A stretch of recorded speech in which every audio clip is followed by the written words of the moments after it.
Coba kita lihat di sini ada penjelasan dalam Zadul Ma'ad dari Imam Ibnul Qayyim. Sebagian kalangan mengingkari perihal Nabi Shallallahu Alaihi Wasallam pernah disihir ini. Sebagian mereka menyatakan bahwa tidak pantas hal itu terjadi pada Nabi Shallallahu Alaihi Wasallam. Mereka menyangka bahwa itu suatu kekurangan dan aib. Padahal sejatinya itu bukan kekurangan dan aib, karena Nabi Shallallahu Alaihi Wasallam bisa saja tertimpa sakit. Sihir ini sama halnya dengan penyakit yang datang. Nah, ini jadi untuk menjawab kerancuannya. Orang nanti ada yang bertanya, kok Nabi SAW bisa kena sihir? Jawabannya Nabi SAW bisa sakit. Ya sama seperti dengan penyakit yang datang gitu. Sihir yang terkena itu sama halnya dengan racun, tak ada bedanya. Ada hadis dalam Sahihain Bukhari dan Muslim dari Aisyah radhiyallahu anha, ia berkata bahwa Rasulullah shallallahu alaihi wasallam pernah disihir sampai dibayangkan padanya istrinya itu datang. Padahal kenyataannya tidak demikian. Ini bukan sihir biasa.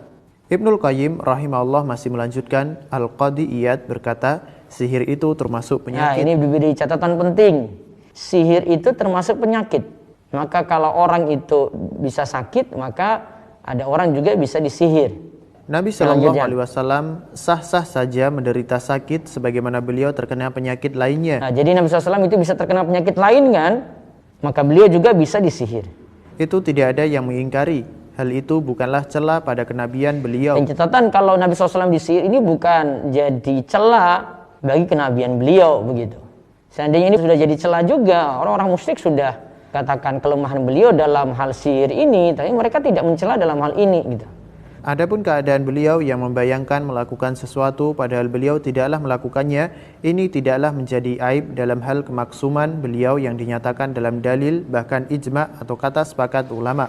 Jadi Nabi SAW tetap maksum. Ini jadi bukan aib di sini ya. Jadi Nabi SAW tetap maksum, bukan berarti kalau beliau itu disihir, jadi kita semakin berkurang keyakinan pada risalah, pada wahyu yang diberikan pada beliau. Enggak seperti itu.